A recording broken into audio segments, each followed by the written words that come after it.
7e édition des 24 heures du Mans se déroule les 25 et 26 juin 1960 et l'on retrouve sans plus tarder quelques-uns des concurrents lors du traditionnel pesage. Voici pour commencer les Chevrolet Corvette coupés de l'équipe de Briggs Cunningham, lequel est de retour au Mans après 5 ans d'absence.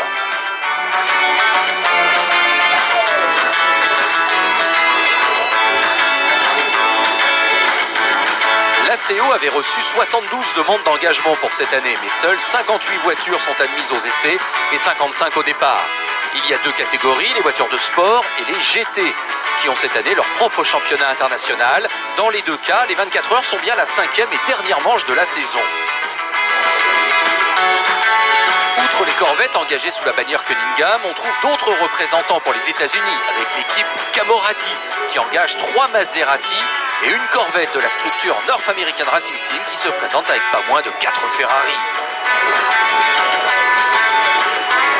Quant à Briggs Cunningham, et pour en finir avec lui, il engage aussi sa Jaguar E2A numéro 6. Voici maintenant l'Aston Martin DBR1 300 privé numéro 7 qui sera piloté par Roy Salvadori et un jeune pilote de 24 ans qui en est à sa 2e participation, Jim Clark. La Bart 850S numéro 50 avec l'équipage Guichet-Condrier. La Stanghellini 750 Sport, une voiture réserviste qui ne prendra pas le départ, hélas pour elle. Chez Ferrari, les 250 TR sont rutilantes et figurent évidemment parmi les têtes d'affiche. La Scuderia qui a l'obligation de remporter les 24 heures si elle veut remporter le championnat du monde. Au tour des Porsche maintenant de se présenter, ce sont des 718, déjà vainqueurs à Sebring et à la Targa Florio en début d'année. Les seules voitures à être munies d'essuie-glace, à l'intérieur comme à l'extérieur. La liste des pilotes Porsche est impressionnante, Graham Hill, Joe Bonnier, Maurice Trintignant, Hans Herrmann, entre autres.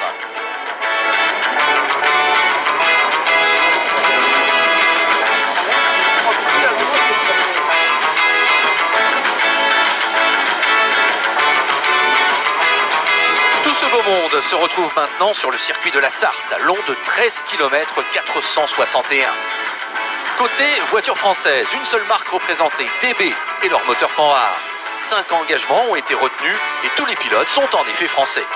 On en parlait tout à l'heure, la marque Abarth est également représentée, toute équipée d'un moteur Fiat S4. Le numéro 32, c'est pour la MGA Twin Cam Coupé de la famille Lund. Tout le monde est en tout cas à pied d'œuvre pour bien préparer les séances d'essai. L'ACO avait déjà pu organiser le 9 avril précédent une journée préparatoire sur le grand circuit et 14 voitures avaient pu rouler sur un temps total de roulage de 10 heures. En ce mois de juin, 2 nouvelles séances sont prévues, le mercredi et le jeudi. Elles ne seront pas de trop pour préparer la course.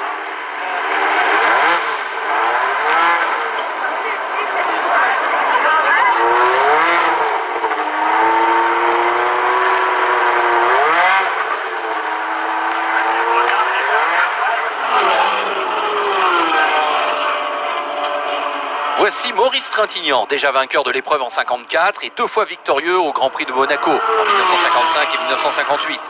Il est bien sûr une des vedettes de l'épreuve, on le retrouve au volant de la Porsche numéro 34 en compagnie d'Hans Herrmann. Et puisqu'on évoque la Formule 1, sachez que ces 24 heures ont lieu une semaine seulement après un Grand Prix de Belgique absolument tragique où les pilotes Alan Stacey et Chris Bistow se sont tués et où Stirling Moss et Mike Taylor ont été gravement accidentés. L'atmosphère est donc assez lourde dans le paddock du Mans, où l'on espère qu'en plus d'un grand succès populaire, tout pourra se dérouler sans encombre. Le beau temps en tout cas n'a pas duré, et la pluie vient bien perturber ces essais.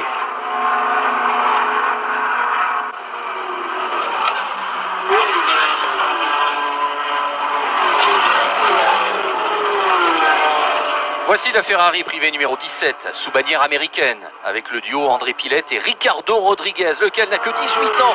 Il en est déjà pourtant à sa 3e participation.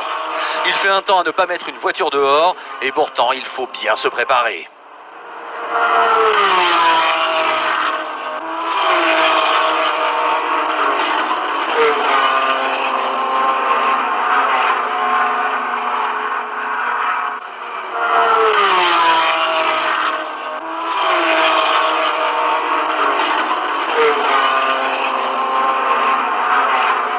de la séance de nuit du mercredi, un accident sérieux va hélas se produire. Alors qu'il venait d'améliorer le meilleur temps en piste, Dan Gurney et sa Jaguar Cunningham entrent en collision avec la Ferrari de l'équipe privée Scuderia Serenissima. Cette dernière percute un arbre et elle est littéralement coupée en deux. Le pauvre pilote, le Brésilien Frederico Doré, passera les 8 mois suivants à l'hôpital avec de sérieuses blessures à la tête. La Jaguar numéro 6, elle, sera bien réparée et sera bien au départ. Autre accident le jeudi, la Lotus de Jonathan Sief, l'héritier des magasins Marks & Spencer, sort de la route suite à une rupture de suspension. Par précaution, l'équipe Lotus renonce à la course pour ses 2 élites GT, mais conserve 2 engagements valides. On n'est malgré tout pas passé loin de la catastrophe.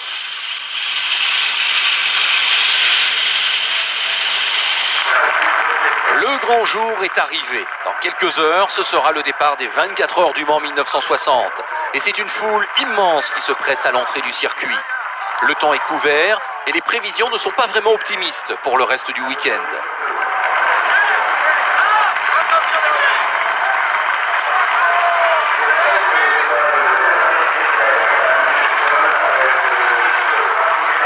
Les équipes sont prêtes, même si on avoue avoir quelques appréhensions face à la consommation d'essence. Alors que Louison Bobet, triple vainqueur du Tour de France entre 53 et 55, fait le tour des stands, on garde aussi en mémoire la réglementation pour les pilotes. On ne peut pas faire plus de 52 tours consécutifs et on ne peut pas rouler plus de 14 heures au total. Nouveauté supplémentaire, en plus du classement général et de l'indice de performance, a été créé l'indice au rendement énergétique, tous dotés de primes en augmentation.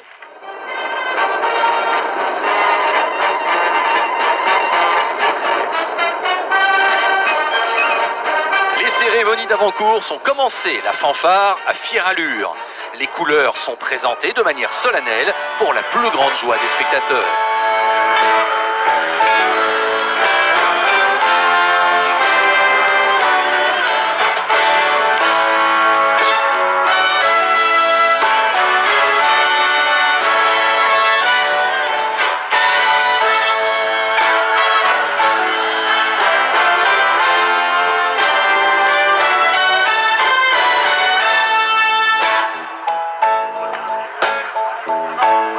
Il s'agit maintenant de ranger les voitures en épi pour le traditionnel et fameux départ type Le Mans où les pilotes vont courir pour s'installer à bord de leur voiture.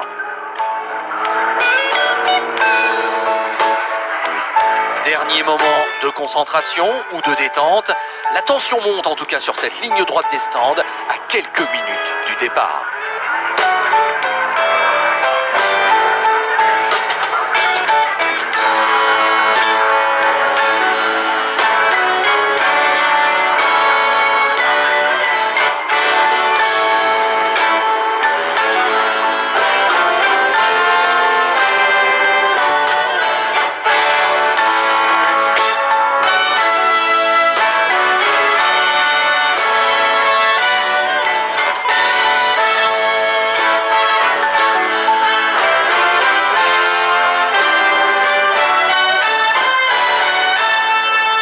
Le drapeau français est alors présenté. C'est le prince Alexandre de Mérode, président de la FIA et du Royal Automobile Club de Belgique, qui va donner le départ. Tout le monde retient son souffle.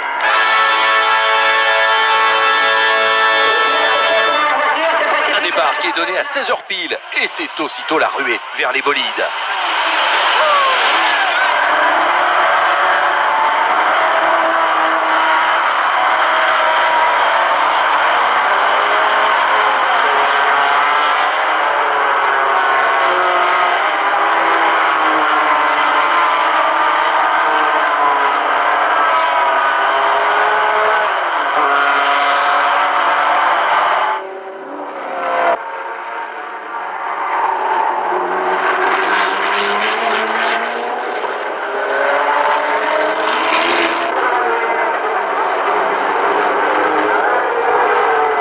En l'absence de Stirling Moss, qui à chaque fois ou presque était le plus prompt à se mettre en action, c'est Jim Clark qui est le premier homme en tête, mais c'était sans compter un Masten Gregory déchaîné. L'Américain avec sa Maserati Camoradi double 20 voitures dans le premier tour et se retrouve leader. Gregory qui va ensuite poursuivre sur sa lancée jusqu'à compter plus d'1 minute d'avance à la fin de la première heure sur une meute de Ferrari. Mais un coup de théâtre va survenir dans la deuxième heure de course avec les premiers arrêts au stand pour ravitailler. Les Ferrari, tout à leur volonté de rester au contact de la Maserati, tombent en panne d'essence. Incroyable mais vrai, la numéro 9 de Phil Hill et Wolfgang von Trips et la numéro 12 de Ludovico Scarfiotti et Pedro Rodriguez sont déjà hors course. Heureusement pour lui, Olivier Gendebien sur la numéro 11 a pu de justesse rejoindre son stand et c'est même lui qui pointe en tête peu après suite à des ennuis mécaniques qui viennent frapper Masten Grégory et sa Maserati et qui vont faire perdre plus d'une heure dans cette histoire à ce duo. Un début de course assez fou donc, fidèle à la légende des 24 heures dont on ne se lassera jamais.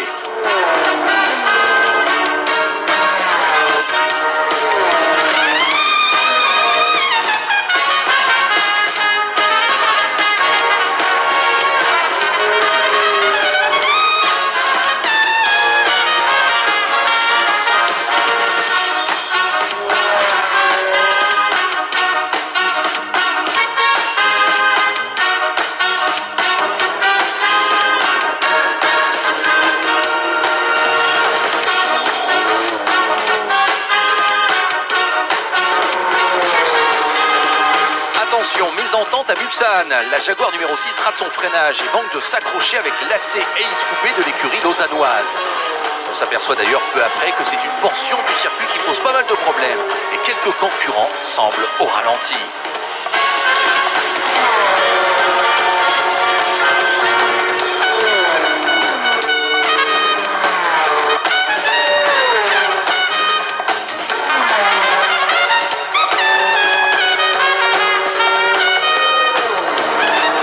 Pour certains et on frémit chez Ferrari en voyant la numéro 17 presque à l'arrêt.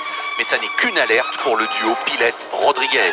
En tête, on retrouve une autre Ferrari, la numéro 11 de l'équipage Gendebien Paul Frère. Et c'est alors que l'orage éclate. Il ne manquait plus que ça. Dans ces conditions, personne n'est à l'abri d'une mésaventure. La preuve avec cette sortie de route pour la Ferrari de l'équipe nationale belge et l'équipage Lucien Bianchi, Jean Blaton, Purlis. C'est le 4e abandon de la course et déjà la 3e Ferrari qui doit renoncer. À se demander si la Scuderia n'est pas maudite dans cette édition. La première Corvette Cunningham doit aussi renoncer. Dommage, il s'agissait de celle où l'on retrouvait le patron en personne derrière le volant. Abandon également pour la Porsche numéro 34. Maurice Trintignant ne gagnera pas une deuxième fois les 24 heures.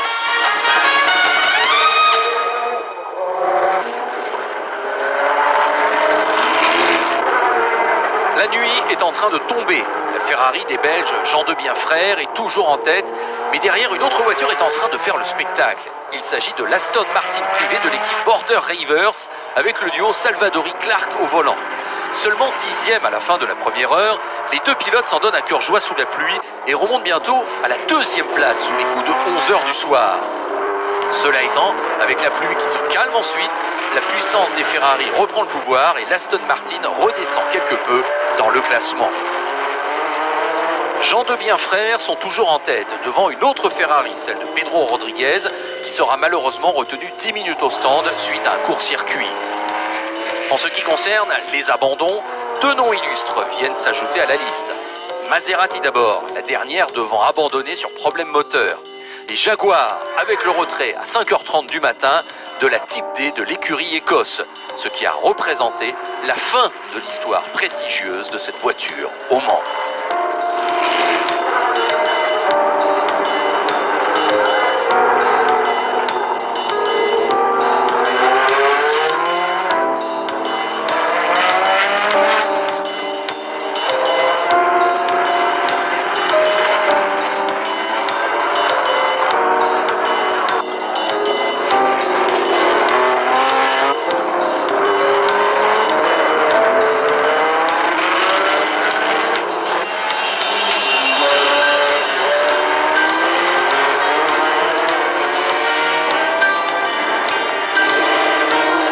Maintenant en train de poindre sur le Mans. L'AC Ace Coupé Suisse numéro 30 est à son stand et c'est un arrêt qui se prolonge. Le duo Vicky Gachnang ne sera pas classé à l'arrivée car ils n'auront pas couvert 80% de la distance annoncée de leur index de performance.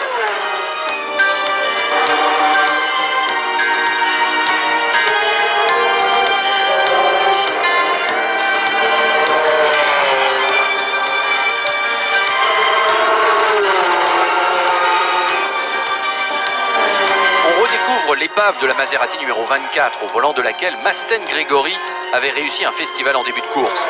En tête, en tout cas depuis la deuxième heure, toujours la Ferrari numéro 11 qui possède vers 8 h du matin, et alors qu'il ne pleut plus, 5 tours d'avance sur une autre Ferrari, celle de Richie Ginter et Willy Meiress.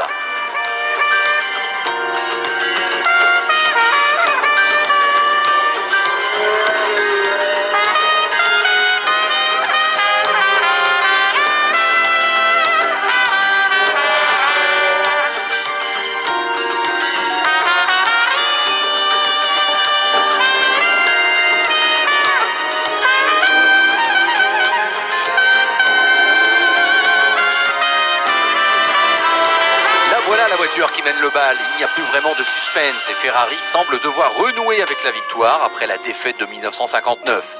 Attention cependant, la numéro 10 de Ginter Meiress a finalement dû abandonner dans la matinée suite à une boîte bloquée.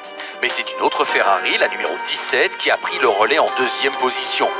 Et alors que les spectateurs se réveillent et reprennent place sur le circuit, c'est une course à élimination qui est en train de se dérouler.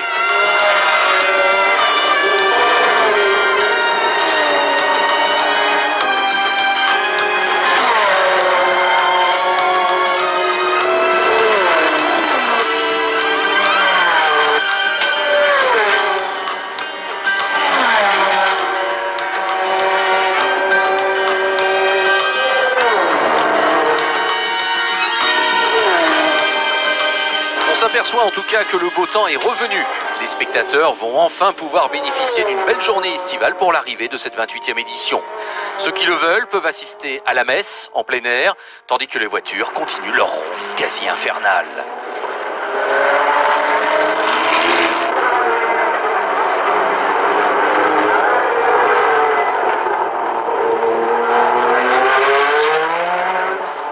Arrêt au stand pour la Ferrari Tavano, celle du régional Fernand Tavano, épaulé par Loustel, de son vrai nom Pierre Dumay. Ils sont dans le top 5 de la course. Ils sont les premiers Français au classement et ils sont l'attraction incontestable de cette édition.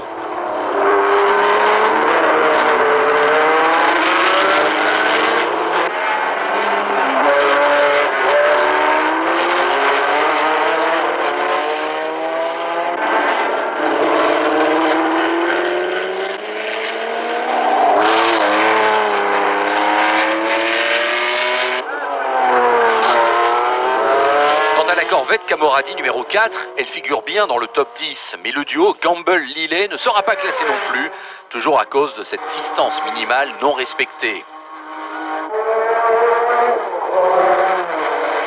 Quant à la DB numéro 48, elle est la première voiture française dans le classement avec le duo Loro-Armagnac. Ce sont eux qui vont s'imposer à l'indice de performance, la victoire revenant à Lotus pour l'indice au rendement énergétique.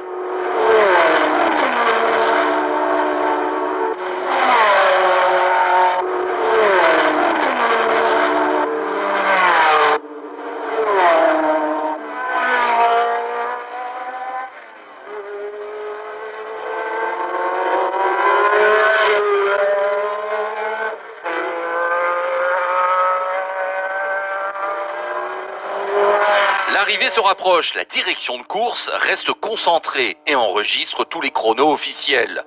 Il y a à vrai dire peu de suspense apparemment, mais sait-on jamais.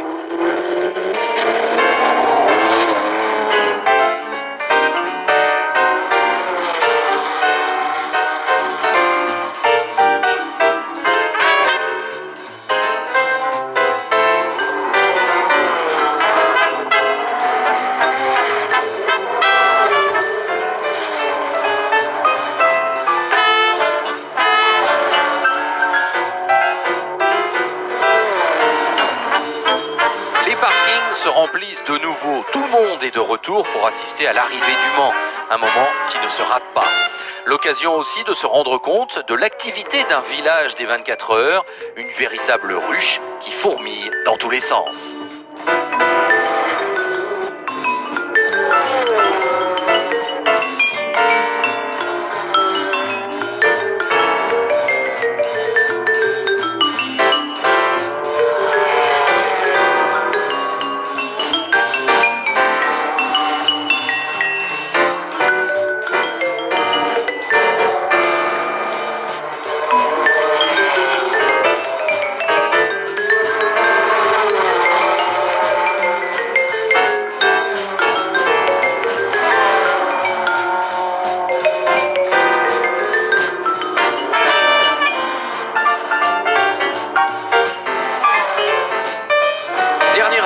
Ferrari de Fernand Tavano, largement encouragé par le public.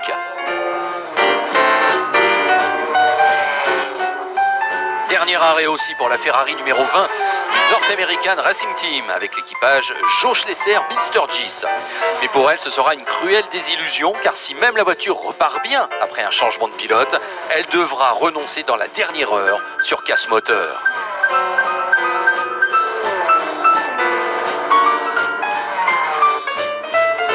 Olivier Gendebien se prépare. C'est à lui que va revenir l'honneur d'effectuer l'ultime relais sur la Ferrari de tête. Paul Frère s'immobilise et laisse le volant à son compatriote. Deux Belges en tête des 24 heures du Mans, c'est évidemment une première.